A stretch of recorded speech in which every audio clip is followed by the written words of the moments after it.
awal mulalah muncul pepatah atau falsafah dalam masyarakat kehidupan, yaitu diolo nasin tupuano, atau di samudra kita selesaikan, di lautan kita selesaikan.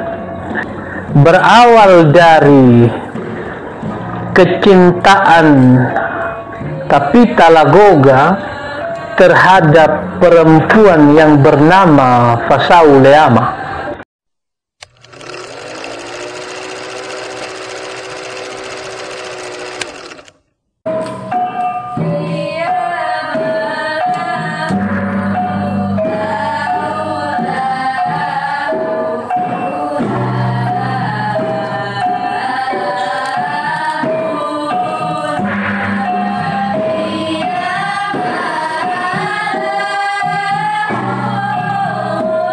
Assalamualaikum warahmatullahi wabarakatuh. Kita berjumpa lagi di channel Tegalampa Ladaulani. Pada kesempatan kali ini kita akan bercerita tentang perseteruan antara Kapita Lamanungkira dan Kapita Lagoga. Bagaimana kisah selanjutnya? Saksikan terus video ini dan jangan lupa subscribe dan tekan tombol lonceng untuk mendapatkan notifikasi. Perseteruan Kapita Lamanungkira dan Kapita Lagoga itu terjadi pada masa pemerintahan Imam Mufada. Imam Mufada memerintah pada tahun 1437 Masehi sampai 1490 Masehi. Nah, pada kurun waktu ini peristiwa atau perseteruan dua kapita kerajaan kehidupan ini terjadi. Kapita merupakan jabatan atau panglima perang kerajaan kehidupan, yang pada awalnya jabatan ini disebut pada masa pemerintahan Raja Kehidupan yang pertama disebut sebagai Pangilia Para. Jadi Pangilia Para adalah panglima perang kerajaan kehidupan. Nah, yang dijabat pertama kali oleh La Serevaha. Nah, ketika pada masa pemerintahan Raja kedua, pasca La Serevaha meninggal, kemudian jabatan itu dijabat oleh mertua atau besan dari Raja Samsa Alam atau Raja kedua kerajaan kehidupan. Itu kemudian nama Pangilia Para, jabatan Pangilia Para diganti menjadi Kapita. Nah, jadi Kapita dan Pangilia Para itu sebenarnya adalah panglima perang kerajaan kehidupan. Nah, kita kembali kepada peristiwa perseteruan Kapita Lamanungkira dan Kapita Lagoga. Kapita Lamanungkira merupakan panglima perang yang bertugas di wilayah Umbosa atau wilayah bagian timur kerajaan kehidupan. Sedangkan Kapita Lagoga ini bertugas di wilayah Siofa atau bagian barat kerajaan kehidupan. Lantas, apa sebenarnya yang melatar belakangi sehingga kedua kapita yang merupakan pilar utama pertahanan kerajaan kehidupan ini berseteru? Perseteruan yang begitu panjang perseteruan yang begitu sengit di antara para petinggi kerajaan kehidupan. Maka peristiwa ini terjadi berawal dari kecintaan Kapitalagoga terhadap perempuan yang bernama Fasauleama. Fasauleama dalam bahasa lokal diilustrasikan dengan seseorang yang begitu cantik, yang begitu rupawan, seperti indah seperti namanya. Dalam bahasa lokal kehidupan, Leama atau Fasauleama itu artinya indah, cantik.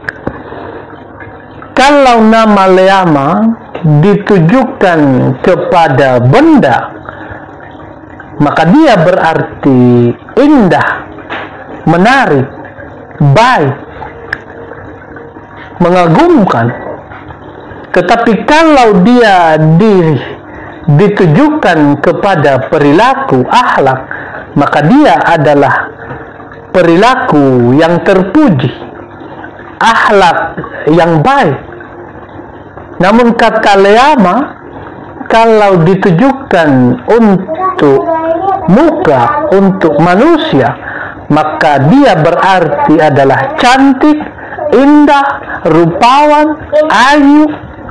Itulah ilustrasi untuk menggambarkan sosok wanita yang bernama Fasauleama. Kecantikan ini mampu menghipnotis Kapitalagoga. Ia menjadi, ketika melihat Fasauleama, timbul benih-benih cinta di dalam hatinya. Namun ketika melakukan penjajakan, ternyata Fasauleama ini bukan lagi seorang gadis, tapi melainkan istri dari penguasa Horuo. Status Fasauleama yang merupakan istri dari Raja Horuo atau penguasa Horuo tidak menyurutkan niat Kapitalagoga untuk mendapatkan Fasauleama, sehingga Kapitalagoga melakukan tindakan yang tidak terpuji, yaitu menculik Fasauleama untuk kemudian dijadikan istri. Nah, kemudian Raja Horuo melakukan upaya agar Kapitalagoga yang merupakan panglima perang wilayah barat kerajaan Kehidupa agar mengembalikan istri. Maka menghadaplah ia kepada Raja Kehidupa, saat itu dijabat oleh Imam Mufada. Nah, maka Raja Kehidupa kelima atau Imam Mufada memerintahkan panglima perangnya yang lain yang bertugas di wilayah Umbosa atau di bagian barat, yaitu Kapitala Manungkira, untuk mengurus masalah ini. Nah, ketika Kapitala Manungkira mendapatkan tugas dari Raja Kehidupa, maka berangkatlah dia ke wilayah di mana Kapitalagoga bertugas.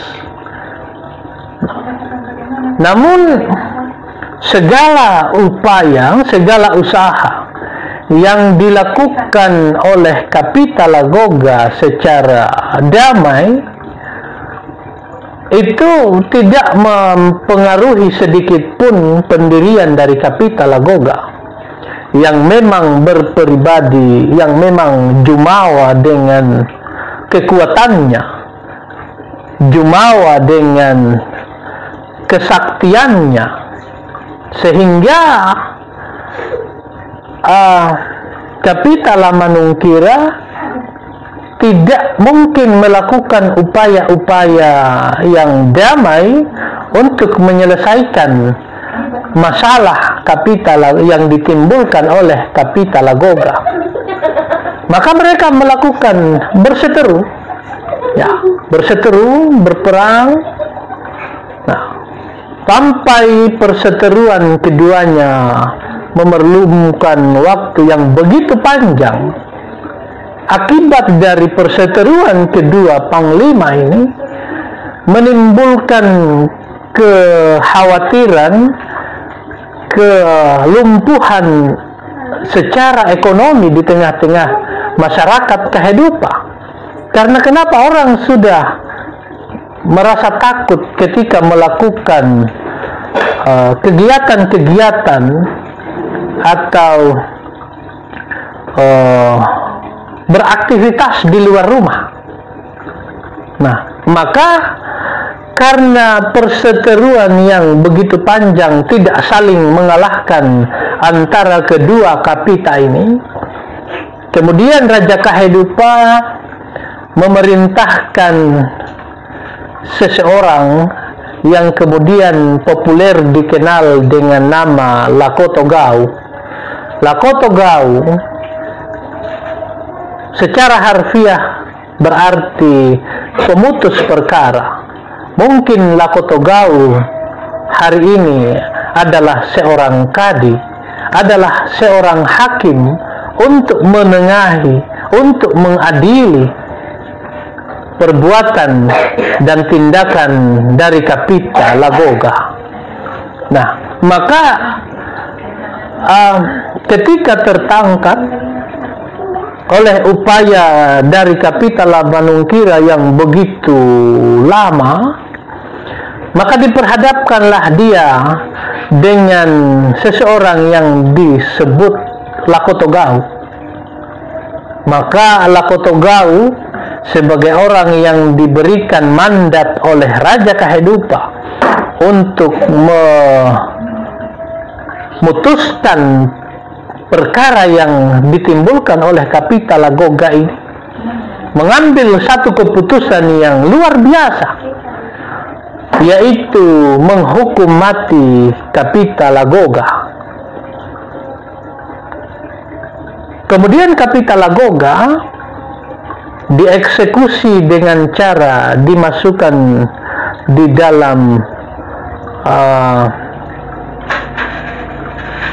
perangkap ikan, atau dalam bahasa lokal disebut polo, yang diisi dengan bebatuan kemudian dibuang di tengah laut, tepatnya di Pongaro atau di bagian di dekat pulau Lente Akifolu. Nah, jadi peristiwa penghakiman Lagoga yang dihukum mati dengan cara ditenggelamkan di tengah laut mungkin